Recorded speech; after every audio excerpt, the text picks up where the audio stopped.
turn talents into treasure, one, I probably have more than one, and I need to know, identify it, and then go multiply it. What is it that I can do? But you have to know what those talents are. And some of us don't. You think that you're a singer, and we know that you can't hold a note. But what is it that keeps being requested no matter where you are? And I told you what it is for me. So identify that, and then do not prostitute it. Welcome to the FaithFlex Podcast, an encouraging space where we connect, support each other, and strengthen our beliefs together. Hey everybody, this is your girl, your host, Monica Roxanne, and welcome to the FaithFlex Podcast. All right, so before I start, you already know what we need to do, and that is take a moment to follow, subscribe, and share the episode with someone who needs encouragement, because we're here to strengthen our faith one episode at a time. Now, let's jump into today. Today's conversation is for the person who knows there's more in them, but they feel like pressure to explain why their calling doesn't necessarily fit in that little teeny box. This episode is about lane shifting. This is about diverse callings. It's about the courage to stop trying to shrink your assignment to fit others' expectations. So, you know, I brought somebody on here to talk about it. My guest today is known as the Midwife. She has helped visionaries around the world launch profitable books, businesses through training, coaching, publishing, speaking, and strategy. She has moved through praise dance ministry, book publishing, entrepreneurship, speaking, and leadership development. And what I love the most about her story is that her gift has traveled through different rooms, and yet the essence still stays the same. She helps people birth what God has placed in them, and she's taught them how to excel. So today we're going to be talking about the shift from ministry to marketplace, from one lane to many lanes, from culture limitations to kingdom assignments. So if you don't know, make sure you get your notebook and your pens and paper, because let's welcome to the FaithFlex Podcast community, none other than Rekesha, the Midwife, Pittman. Miss Rekesha, what's up? How are you doing? I'm great. Thank you for having me. I'm looking forward to this discussion today.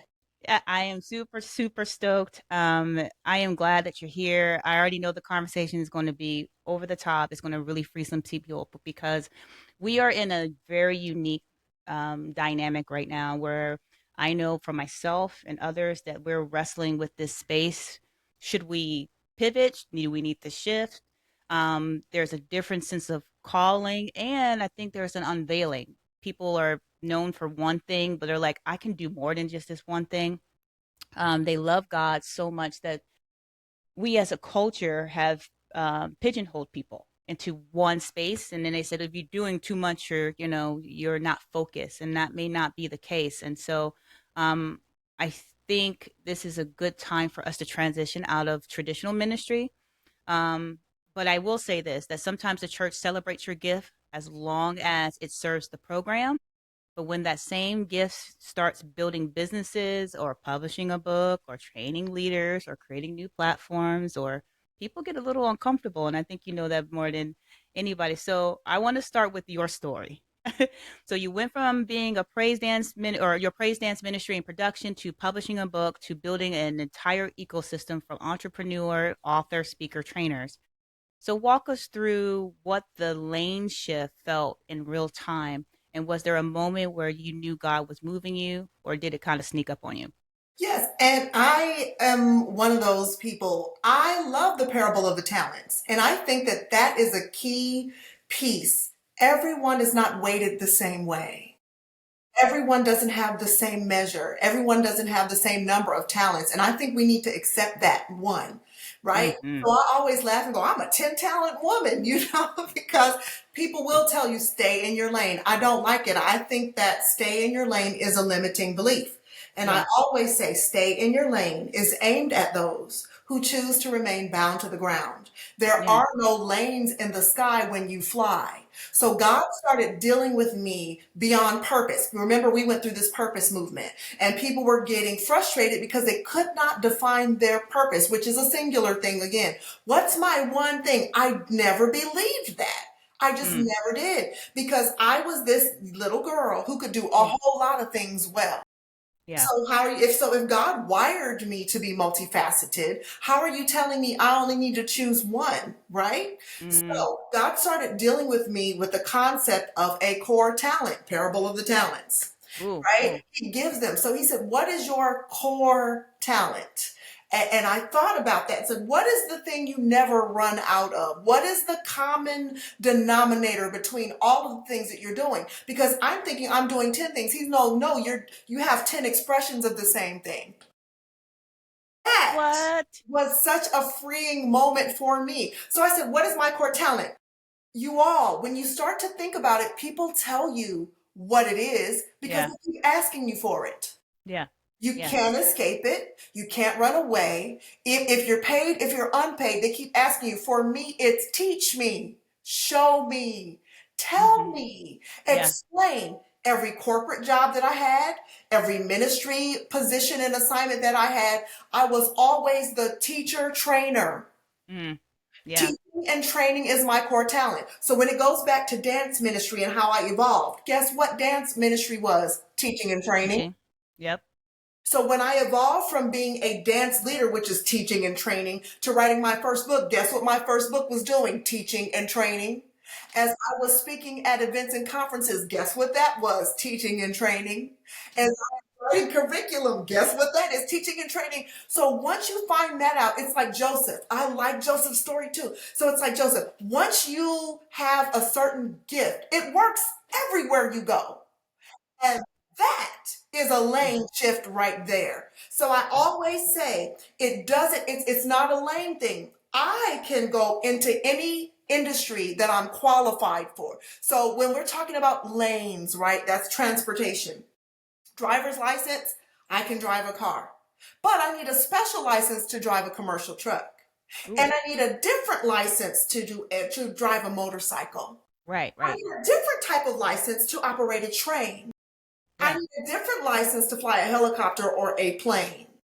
As long as I have met the requisites, I can do all of those. Because I'm qualified. So I'm not limited. So some of us we take to the air, no lanes in the sky, there might be zones, right? And Yeah. for some of us, you're not bound. Do not let anybody make you think that you can't do that. So once I discovered that my core talent was teaching and training, then I did not feel like I was abandoning a call. It felt Mm. like an expansion of a thing that I am uniquely wired to do. Woo.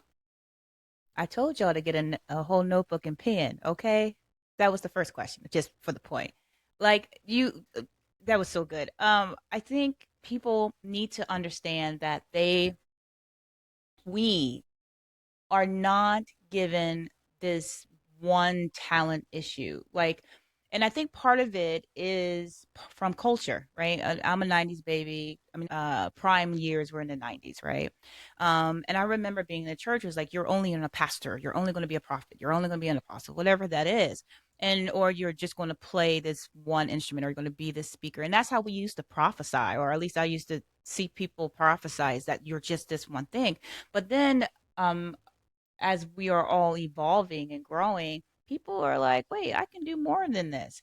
And there are people in the church that who are like yourself, who are like, hey, this goes across all ministry and marketplace, to the point that we have um, disenfranchised individuals because the church won't, you know, pay or give honor to a person's skill, want it for free, dishonor them, and then we go over like, okay, we're not dealing with that. We're going to go into the world where they're willing to pay us, because we bring a skill to the table. And I think that's important to talk about, because sometimes you lane shift because God's trying to, all of us are praying, Lord, give me more, give me increase, expand my territory. And he's like, okay, but if I'm going to expand your territory, I'm going to need you to lane shift a little bit, because sometimes you need to get over because something's in your way. So put on your little turn signal, get to the next lane, go around that thing. But some of us can ride on it. You know how you ride on somebody's bumper for a minute and you keep going and you're like, I'm not moving fast enough. And he's like, if you will just stop for a second or get over. I know you don't know what's on the other side, but if you trust me, I need you to get on to the next lane. So it's so good. So one of the things I also think is important, like most of the time, God gives us the next step before he gives us the full map. Yes. Right.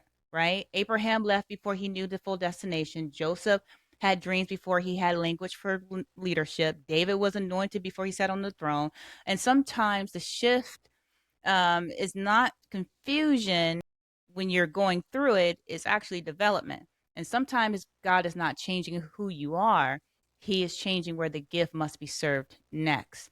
And so, my question to you is that you carry the title midwife across everything you do: publishing, coaching, speaking, business strategist, training, authorship, and leadership. And what has stood out to me, because I've known you for quite some time now, is that your gift is not locked into one industry. To your point, it's a core function, which is about your core talent. So, how do people separate what they are gifted to do from a specific box that they have always done it in? Because the church is known to do that. Yes, and even with the title, midwife it's my function. And I Yeah. say that. So I have been titles have been placed on me. Some were official, some were unofficial.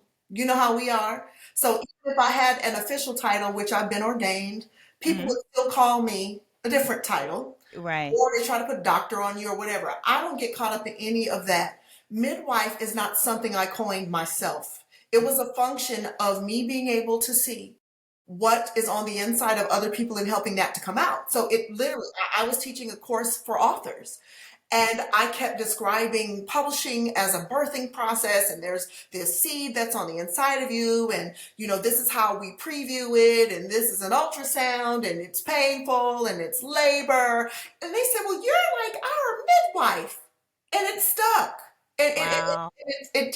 it did. So I have this function that no matter who comes into my sphere, I'm gonna see. I have the ability to see what they're carrying.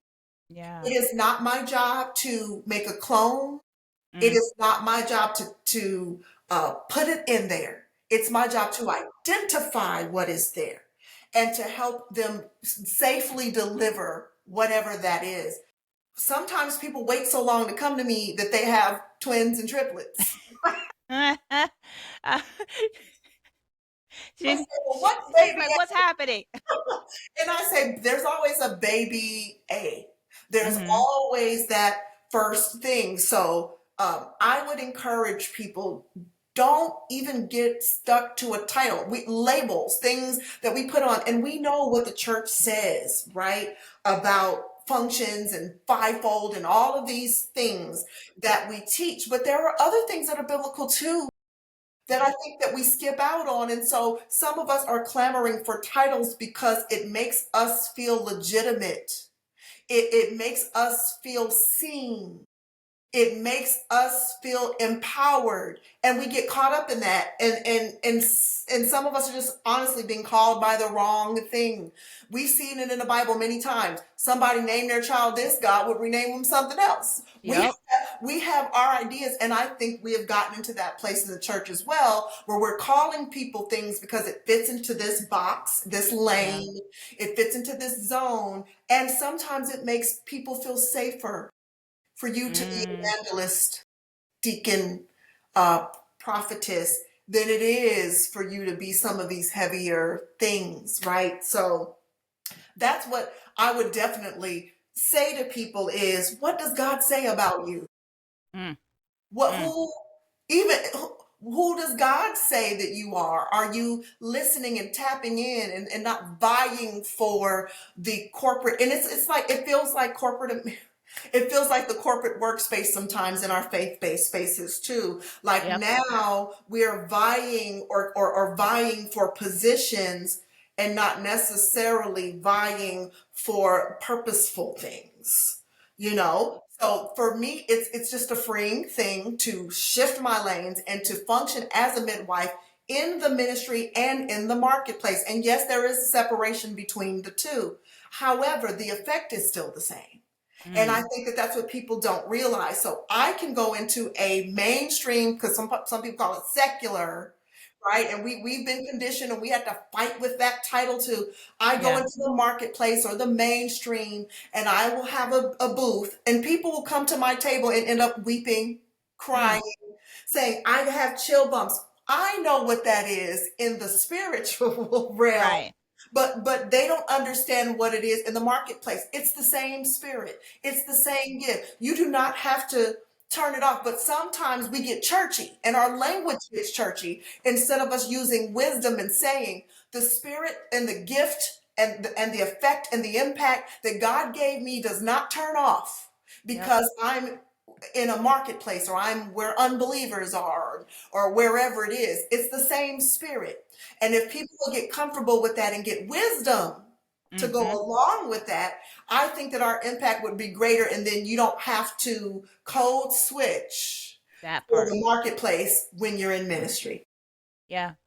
So that is a word right there because one of the things that I've learned probably in the last 3 years, in my own development, growth, and walk, in with therapy and just my own reflection is I don't need to code switch. I just need to be excellent in all spaces that I do because code switching, to your point, one is exhausting. Like it's just exhausting trying to be something that you may not be truly who you are. And what I've discovered is, for instance, for my own career, my career is wrapped around compliance. Compliance is a moral integrity advocate, a person that says ethically you're doing something right. We want to stay within the boundaries, make sure that above all else that we have a good moral, we operate in good moral responsibility. Well, that's just Bible. The Bible says just be a righteous person, right? So I don't need to code switch in this place. I just need to operate in the principles. And I also think in our time, at least when I was growing up, is that I remember so many conversations around where people, they'll preach down the ceiling, right? But when they got home, they were a hot mess. And so that's that code switching, meaning they knew that they weren't 100% themselves in a space. In their true self, whatever that may be. And then when they go to church, they're trying to fit this mode. And I have also discovered that there are people who are unhappy because they're trying to stay in the box that they believe is safe or what is expected of them, especially if you're, I think I see it a lot around first ladies of a church. They're trying to be this individual, this gracious, meek individual, but maybe that's not what God called you to be. There's a difference between raising someone and replicating yourself. And that's where a lot of us have gotten stuck. Leaders think they're supposed to create another version of themselves instead of raising what God gave. That's that thing. So they don't see you, they see themselves. And that's how a lot of people get Ooh. pressed down because they're not looking at you. They don't even see you. They see Mm. how to make another version of themselves, and this is where some conflict is. I remember Paul said, "Follow me as I follow Christ," but we're taught, hey, we and oh gosh, I'm being really nice, but Monica knows I can be a little controversial. Well, be controversial. This is the Faith Flex. Come on now. Yeah, so we're taught you're not a success without a successor and all of these things. So we feel like we have to create another version of ourselves, and Mm. that's not it. When I had Rain Dance, I spent years, I had a professional Christian dance company for 5 years in Las Vegas. I kept replaying, you're not a success without a successor. So when it was time for me to leave Las Vegas and to move to Texas, I'm thinking, well, who's my successor? Mind you, I had taught everyone to be an author, entrepreneur. I taught everybody how to do workshops, speak and teach. Everything that I taught Mm-hmm. those people to do. So God asked me, what do you do when you get to the end of a good book? I Mm. said, close it. He said, close it. Whoa. It Whoa. gave me freedom. There is nothing else for you to teach them. And so what I see is there are people who'll stay for 20, 25 years. It's the same classroom. It's the Yep. same lesson. There is no, so all we're doing is just rehearsing scripts from things, and there have been no evolution. You have not let these people graduate. They're staying on the same campus. So when I go back and I look and I see that there's fruit that is bigger, that I taught them, there was nothing else to do, close the book. So I went from a 40-member dance company to over 1,000 authors worldwide, obeying God, lane shifting from being a dance leader and a general in the worship arts to the midwife to over 1,000 authors worldwide, and now going east, which is another extension of that. So don't let anybody even tie you to false loyalty benchmarks. And false, how long have you did it? Well, I said Jesus wouldn't have been qualified for some of these awards and things you guys are saying, because for you, his ministry was 3 years. Yep. So because I wasn't doing it for 25 or 30 years now, I'm not effective? I don't think so. Yeah, I that is so good. It is really where even myself in my own growth, right? I feel like even with the starting the podcast, the FaithFlex, and then my professional career podcast, my GRC POV, the interesting part is there's been so much traffic to my GRC POV, the podcast, and I've only been out for less than a year. We are actually coming up onto our year mark, and I'm like, nobody was going to listen to me. I just want to have a conversation. But to your point, you're like, no, if you follow whatever God's calling you to do in your core talent, in your space, then God's going to do the rest. The question is, he just needs you in position to do such a thing. But I do think also, because to your point, the church sometimes put us in silos, right? So that there's a way to control the outcome or the production, right? And for you, the liturgical dance ministry, although it has tons of great memories, has continued to, I think we're kind of rebuilding again. But um, to your point, the titles and labels were almost like putting you in a box, right? You danced and you were writing, you are now coaching, you're building companies. But what do you say to believers who has been told directly or indirectly to pick one calling and stay in their lane? I think there was never a full understanding of what it is. So here's something that I teach when I do moving through the scriptures. In the Bible, dancers or singers and musicians, they were never one thing. And that's the misunderstanding. So a lot of pastors and people who lead churches have not studied the arts. Yep. You don't have to know it all. But it's okay to have some resources that know a little bit more than you do. Some like dancers were singers and musicians, and you see it throughout the scriptures. They sang as they danced. They played the timbrels. They were never. So I think that some of the backlash that came up against that was a jealousy. So when leadership, when Saul saw that all these women came out of the cities saying Saul has slain his thousands and David his 10,000s, it says, and Saul eyed David from that day forward. There's something about being expressive and not being limited like that says, hey, wait a minute, this is too much. And some people see that. They only see one thing. Well, okay, well, if the parable of the talents say 5, 2, and 1, some people have 5. What do you do? And even the one who had 1 was afraid and disobedient and didn't even multiply. And it was like, hey, you could at least earn interest. If you don't know how to multiply, at least add, right? So we're not supposed to be 1. It's always, if I give you 1, you go make 2.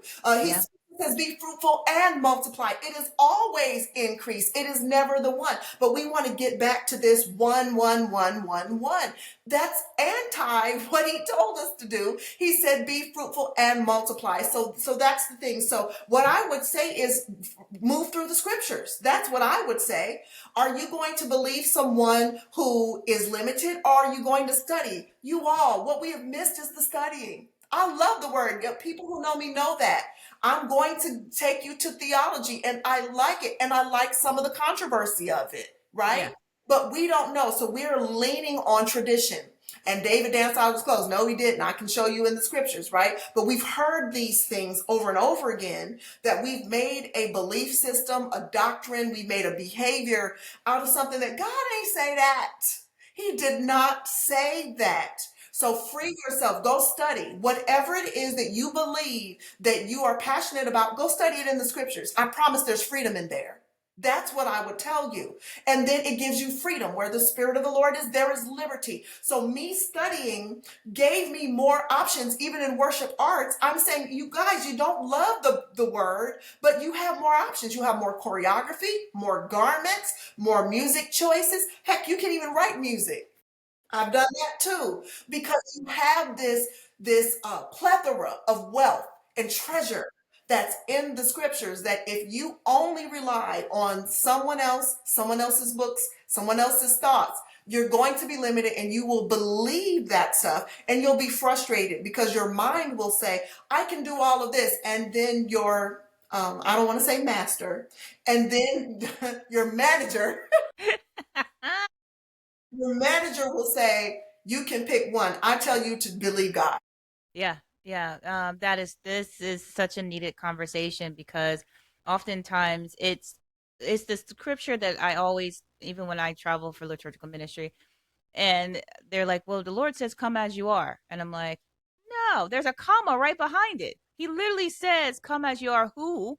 What type of people?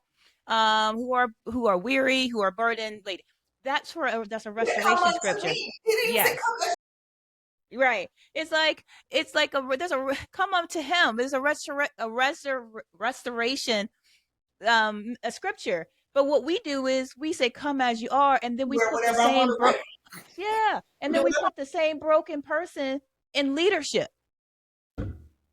What are we doing? Right? And so now we are putting people who are not qualified, who are not healed, or who's not whole, who are burdened. Now they're more stressed out, and now they become abusive because they don't know how to really handle all the pressures of leadership and requirements, or they become the master of the church language.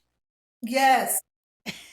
Right? They have no accountability, no character, no integrity. Right. We do that. I've seen the musicians, I've done it. I've been around it all, right? Because people will need what you have, they will overlook discipleship because Ooh. they enjoy your gift. They enjoy your song. They enjoy your dance. They enjoy your music. So because they're getting a benefit out of it and they don't want to miss it, Yeah. people will overlook it. I've heard musicians say, well, what about me? For them, a lot of them, because they're paid, that's not a discussion we can get into today. But they do feel like them as people are overlooked, and their gift, what they can do, how they Yeah. perform is platformed more, which is why we see a lot of powerhouse personalities falling, Yeah. because they have not been developed as people, but they have been platformed as gifts. And the word says that gifts and callings are without repentance. And that was hard for me because I came from the thought that, oh, the more holy I am, the more oily I will be. Yeah. Not Yeah. realizing that, baby, like we always say, if he used a donkey, right? I Yes. couldn't understand how people can code switch and be somebody completely different.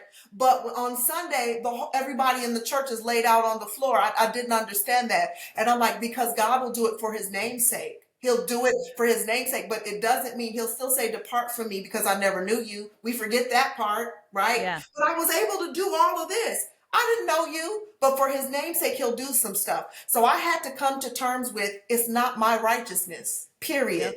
Yep. I got to do what God called me to do, or I'm disobedient. But don't think because something happens when you step into the room that means God has approved your mess. If that ain't a word, listen, okay, because there is a misconception. So I'm gonna tell my own story. Like, so when people see me, this is what even the dancers or people that I hang out with, they're like, Monica, you got a strong tone, right? And I was like, I don't have a strong tone. I think I don't say much. I keep my mouth shut, right? I was like, I got a strong tone. But they're like, girl, but your face. And so here's what I know. People have said to me, you kind of say what you have to say and just move on. Because at the end of the day, if we're operating in good integrity, it doesn't matter if you're in the church or you're in the workplace. The truth is the truth. It will defend itself. And I think at some point, we have, especially as leaders, we got to be more accountable because the current economic, political stance of where we are is not because bad people are doing bad things is because the leaders in the church is allowing this foolishness to take place, or we're co-signing on it. Let's talk about that. We're co-signing on bad behavior. We We're are. co-signing on racism and bigotry and misogyny as if that is kingdom, and that is not what the Lord God has advised us. That's not his character. That is not his heartbeat. That's not how he operates. But because of that, it exists. So my question to you is, if there is a theology that treats your ministry role as as sacred, and everything else is secular, your life is a direct challenge to that framework.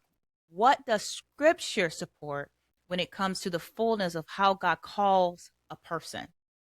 Yes, and to your point, I push people because I do know a little more scriptures than I guess most of them do. Dance itself was never in the church. I know. Oh, right, that right there. It's like, what? I'm like, so where? Do you know why? Because it was literally a cultural, communal thing.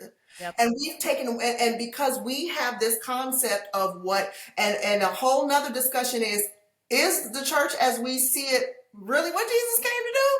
But No. we Okay. have this concept of what fits and what is sacred and what is secular and what you can do. I believe that when we come together, we reverence God. There are certain things and we understand a sanctuary, but we are still the same, whether we're in or out. If we are the church, we are the church. You are the church. We say it's not a building, but we still practice it as though it is a place and not a people. Yeah. We are still the church. When we come together, I believe we come together to get equipped to go out and to bring more people in. But I don't think the whole point was for us to come and do our traditions and hear our 3 points and our favorite song and all of that. And if that was the case, then people are leaving en masse. We see that happening because we have stuck to, hey, I was taught to go to church. I was taught to show up. I was taught to do that. But the power,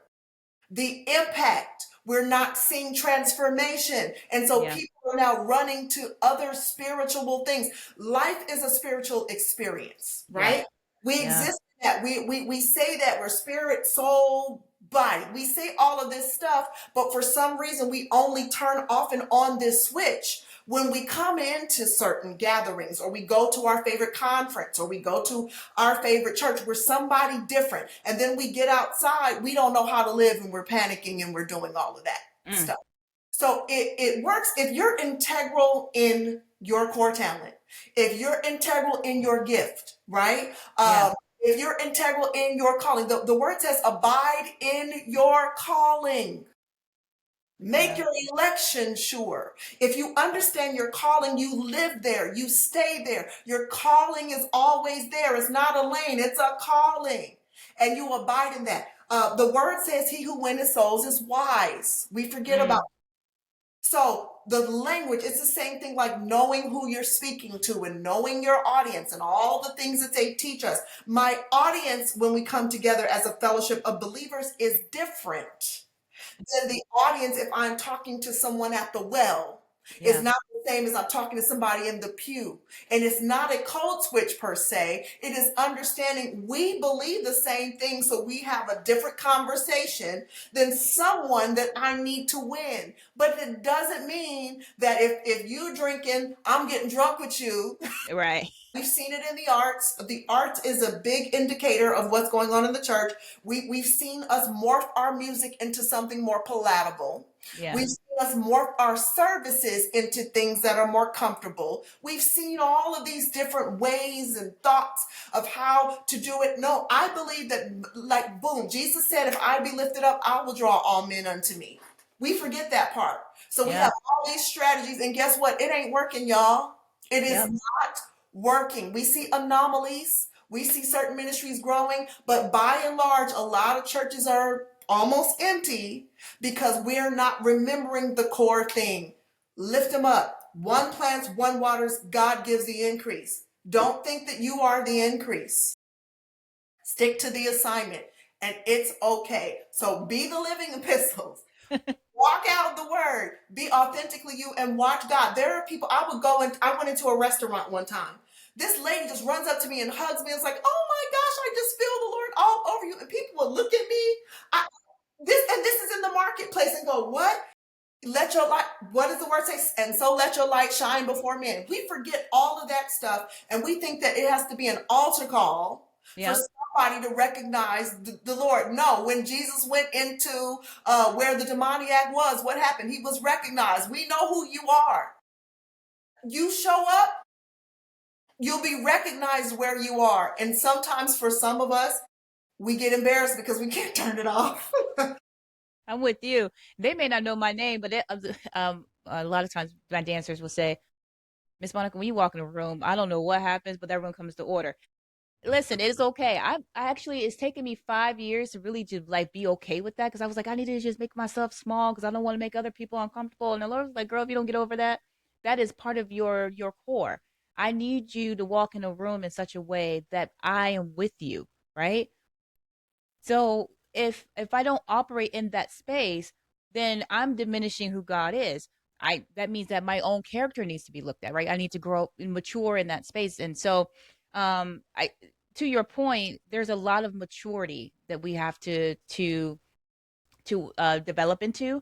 And also we need to unlearn some stuff because, we trying to put things, we're trying to put a square in a circle and it's not working. And I don't know why we've gotten ourselves there. And back to your point, I just wanted to add some additional context to that. You said that, we are trying to make dance like if you dance in the church, that's just the one way to do it. If you dance in the world, that's another way. I use a similar example is like the chord C. I know I'm a music major.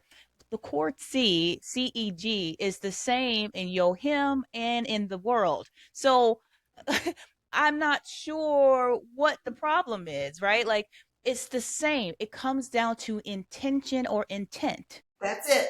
Right? It's Yes. the intent behind it. It's just same thing with, people complaining about doing yoga. No, I don't want to do yoga because I'm not interested in the practice of yoga, of being in a realm that I don't belong in. But those same movements I do in dance all the time, right? It comes down to my intention. So if we deal with intention with good reflection, some of this foolishness that we get and people are falling into will be dealt with. But nobody wants to do the heart work because the heart work will require you to look at yourself and say, well, ma'am, I'm a little messy. Yes, you are. I know you look good on the outside, but you're super messy in the inside. And so I know we're getting close to wrapping up, but I want to kind of dive into this next question to you because first of all, I'm still loving the conversation. I hope you guys are too. What does it mean to have a diverse calling in a culture that often tells people they need one clear identity, one lane, one professional box? Because oftentimes that's the real tension. We'll see people who are actors, but they're believers. They're movie producers, but they're believers. And then it's like, but they're not producing Christian movies. They're producing maybe a Marvel movie. Is that really being Christian? So my question to you is what is it mean in our culture if you have a diverse calling? Go back to the Joseph thing, right? He had the same gift when he was with his brothers as he did in Potiphar's house and as he did in Pharaoh's Yeah, he did. house. Yeah. Among his brothers, they resented it. They rejected it. They threw it into a pit and tore anything that would look like favor or whatever. Like, I'm going to try to take this. And I keep saying like there's patterns, right? So did God give Joseph the gift? Absolutely. Did it work differently in different places? It worked in jail, it worked in prison, it worked in Potiphar's house, and it worked in the palace. But the way it was received depended on who he was around. It didn't change the calling, it didn't change the gift, but who, and that's the same thing that we have to remember. Who's your audience? What if they told Joseph, you can't go to Pharaoh, he has a different God. Mm-hmm. He has a different belief system. But Joseph went in there, and because Joseph understood how to interpret a dream, not only that, but he had the gift part of it, but the practical and strategic part too. hey, here's the answer. So now we're not going to be consumed by the famine because we've been able to see this. So I can interpret it, and I can also implement some things to help to insulate you. That was on a governmental level, right?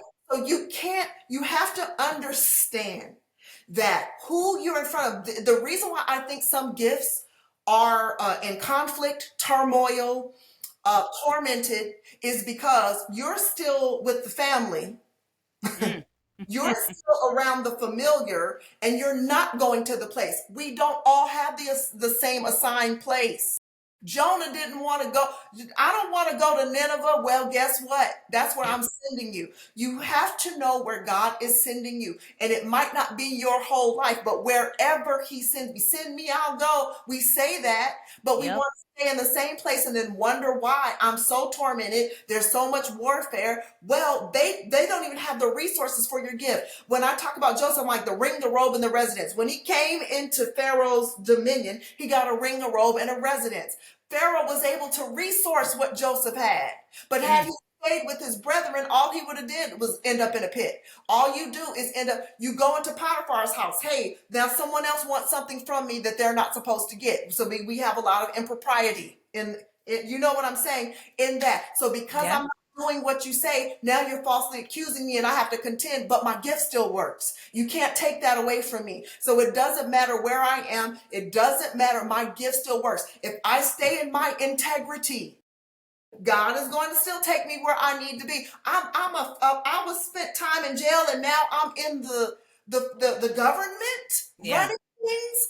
It works. So that is my encouragement to everyone else. You are not one dimensional. What you have to do is you have to be intentional about hearing clearly who, where, when, how. And if we know that, we say it's not about religion, it's about relationship, but we still don't have the relationship. Ooh. And when you have a relationship, you got the clarity. You can hear.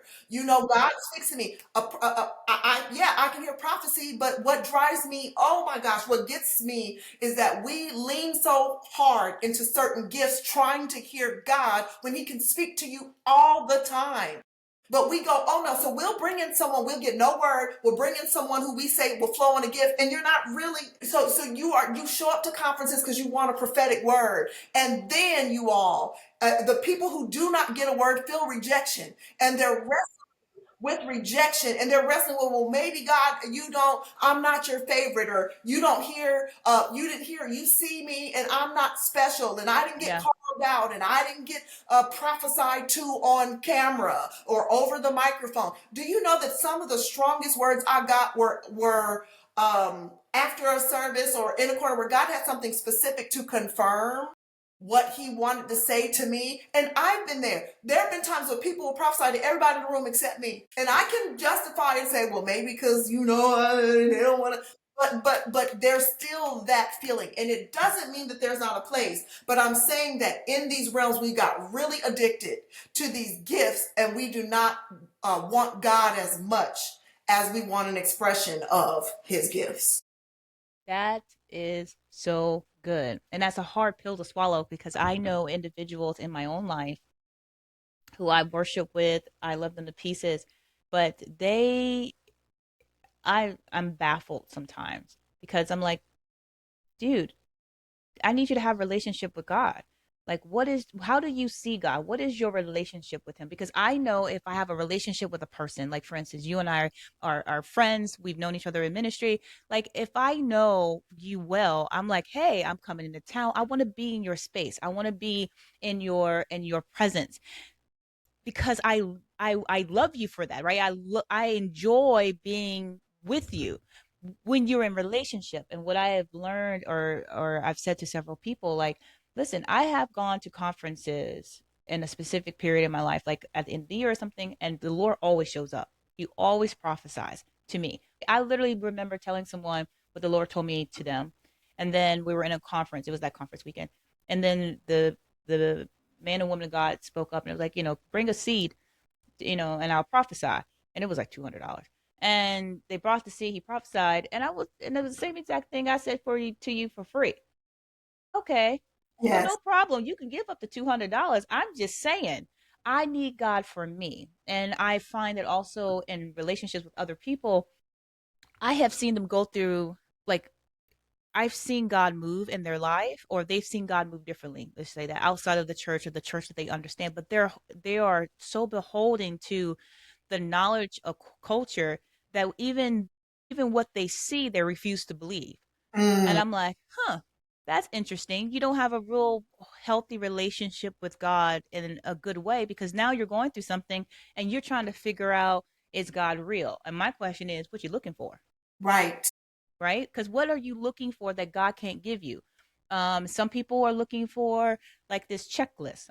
There's people out here who just says, if I do this, and in my last guest, he said that, we are attached to a performative God, meaning if I do this, God would do this. If I do good, God is good. If I do bad, God would be bad. So we're attached to a performative God, and we're looking for this checklist. Whereas, like, dude, you're connected to me, and I am absolutely the anomaly. To your point, when I several years ago in 2018, when I was looking for a job, I had two offers. I had one offer in Texas, and I had one offer here in New Jersey. Texas would have been the easy move. I have family members there. I have friends there. No big deal. I could go to that job. But I chose the difficult. I only had one person here, and they're only like an hour and a half from me. So technically, I'm by myself. I've never lived in New Jersey in my whole entire life. And so I jumped, and I said, Lord, I'm going to jump. I'm going to do this job, and you're going to have to catch me. And the Lord has accelerated my life. Doesn't mean it doesn't come without challenges. I had to be strategic. I had to do this, blah, blah, blah. But my life is better because I didn't take comfortable. I took faith. I took Yeah. him because he understood me, right? Like, we have a relationship. And so I think it's important that we stop trying to treat each other, or treat each other's gifts as Mhm. something as common, and really dive into the relationship with God so that he can really help us to expand. If you want more, great. Get God out of the box. Let him be God. But if you say, well, God, you didn't show up this way, to your point, you didn't prophesy this way, or you didn't prophesy to me over the mic or whatever, you can't get a prophecy while you're on the toilet. I know that's a little extra over the faith life. But all the time, I'm telling you, I said, nobody has to put me on the fast. Yeah, we good. God will tell me. I'm telling you, and there's things it's like, and it's not that we can't do things corporately, but when do you ever? When do you ever? Where is the relationship? What's Yeah, the evidence of it? absolutely. And to your point, I also say this when in the liturgical dance ministry, is that oftentimes we have dancers who come in and they're like, "Oh, that's my song," and they hear the song and they fall out, and you like, "Look, we got to minister the song. If you fall Yes. out, you're not dancing." Let me tell you what that teaches me, y'all. If you get so caught up in a song and you are rolling on the floor, and I'm not being petty, I promise you, Faith Flex, I'm not. But this is the truth of a thing. If you're rolling on the floor on a song because it just feels good, that means you're not having a present experience with God. You don't even know what he's like. So it's like, at some point you got to be so good in his presence so that you can function when he's with you. You need to constantly be in an intimate space with him so that it is familiar to you. So it's just like your pastor.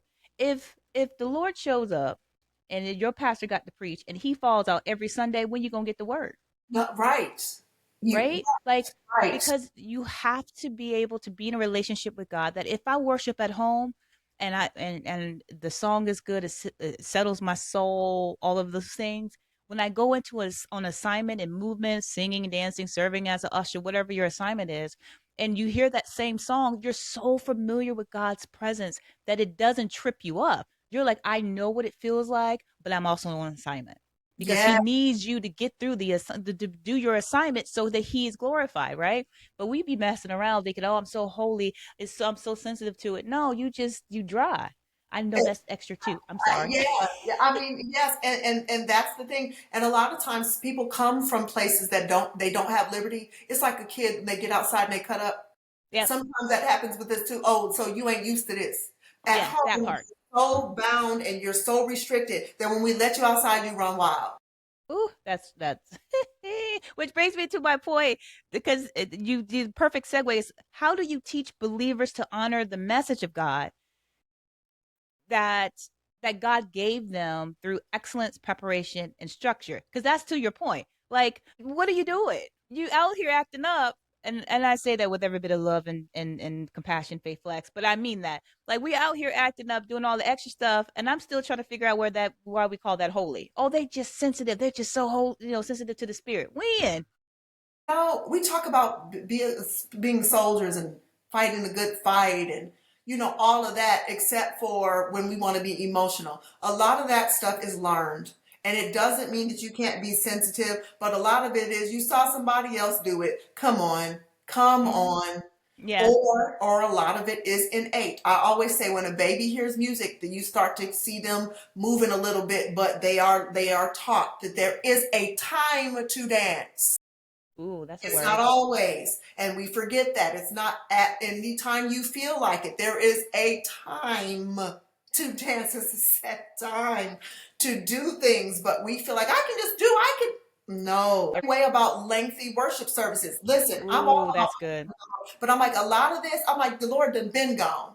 Like, a lot of this was you wanting to be emotional. You don't get to do this same thing. You don't get to scream and yell. Your pastor don't let you do that. So you get here, and now we're up till 2 a.m.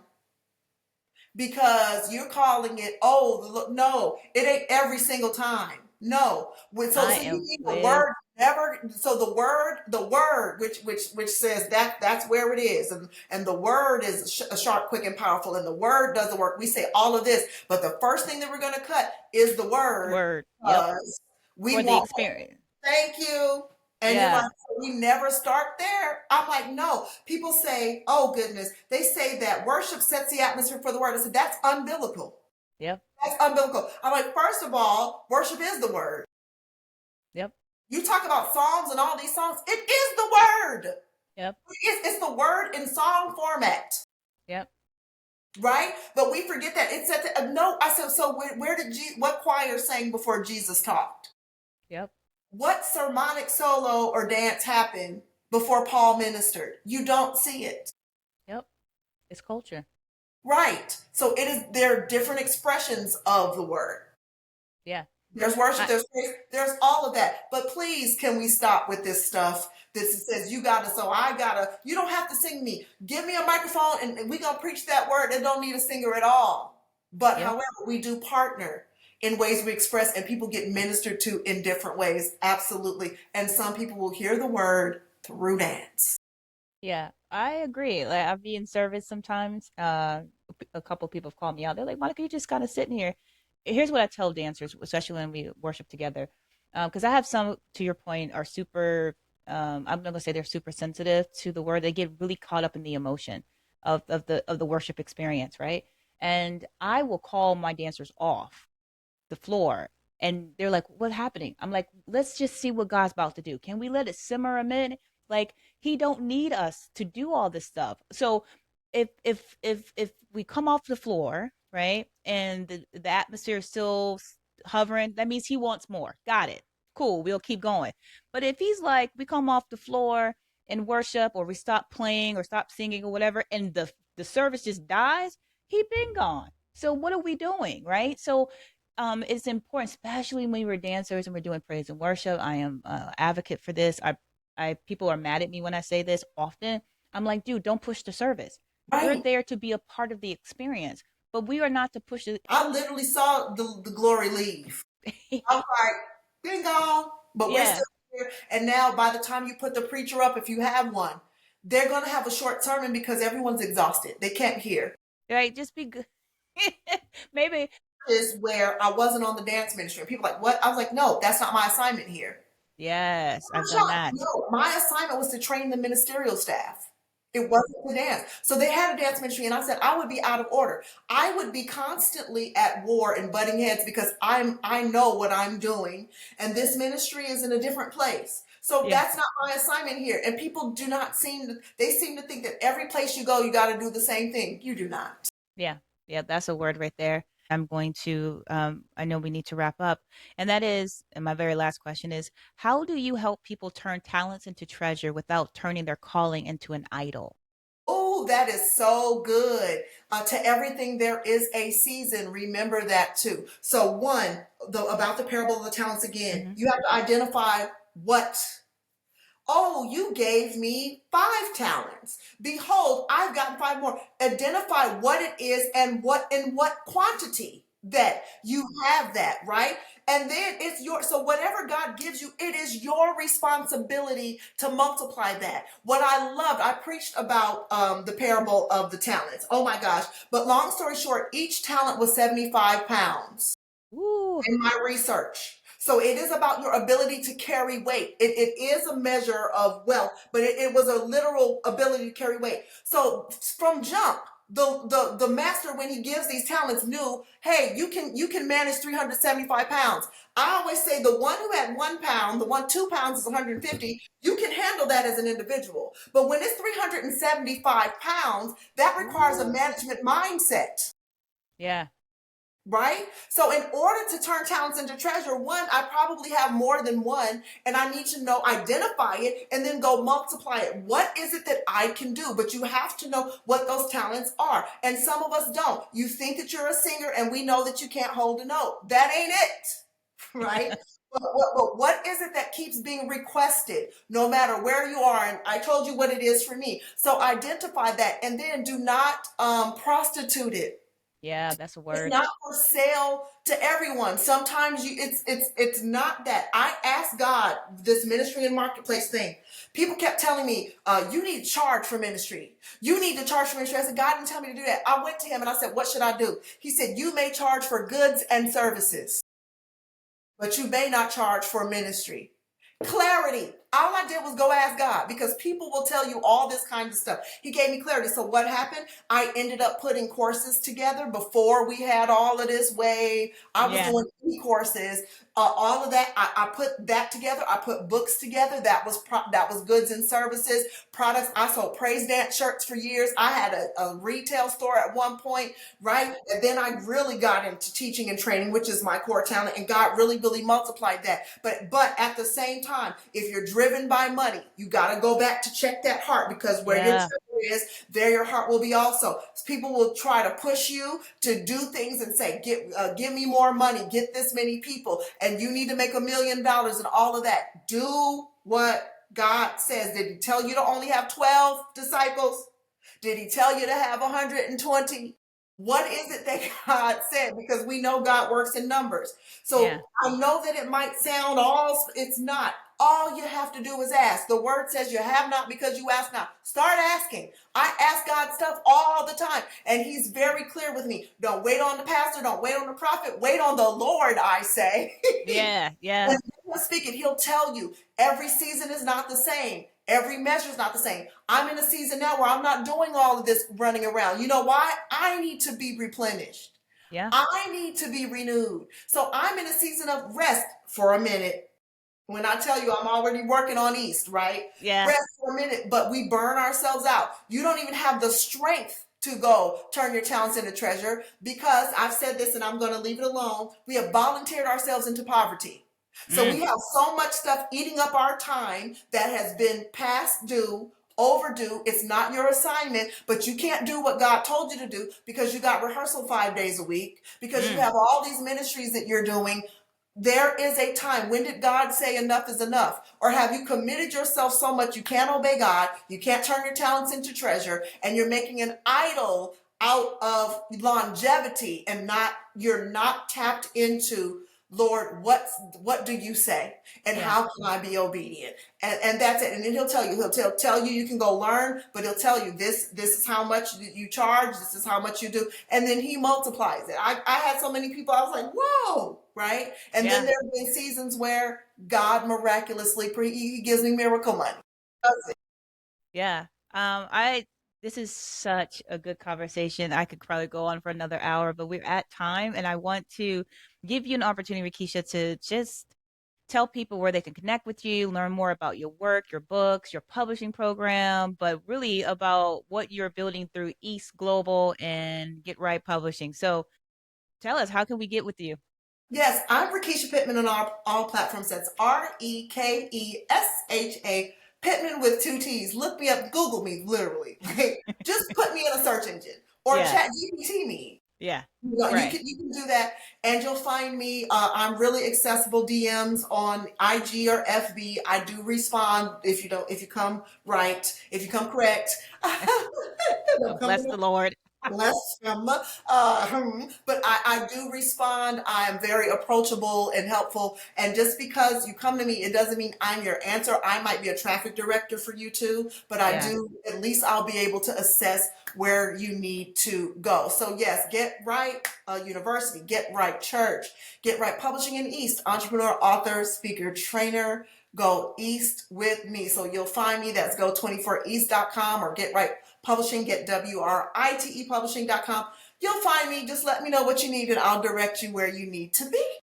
I love it. I love it. So listen, Rekesha, this conversation has been fantastic. My cheeks hurt from smiling so much because it's been such a good conversation around, just authentic issues that people are dealing with right now. They're like, what's happening? I need to shift. I need to pivot. Well, Lord, is it you? And the Lord's like, I've already given you talent, so go for it. Do not despise the shift, y'all. Do not worship the platform. Do not shrink because people are uncomfortable with your expansion. Go back to God. Ask Him what the gift is for. Ask Him who it is meant for.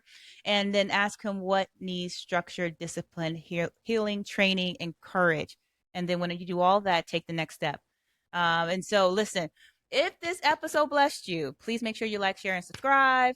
Send it to somebody who's in a season of transition, who's trying to reinvent themselves, or just trying to figure out, how am I supposed to obey this thing? And then if you have some time, make sure you visit the faithflexpodcast.blog to stay connected and to join the community. But until next time, continue to flex your faith. Bye, everybody. Strengthening our faith, one episode at a time.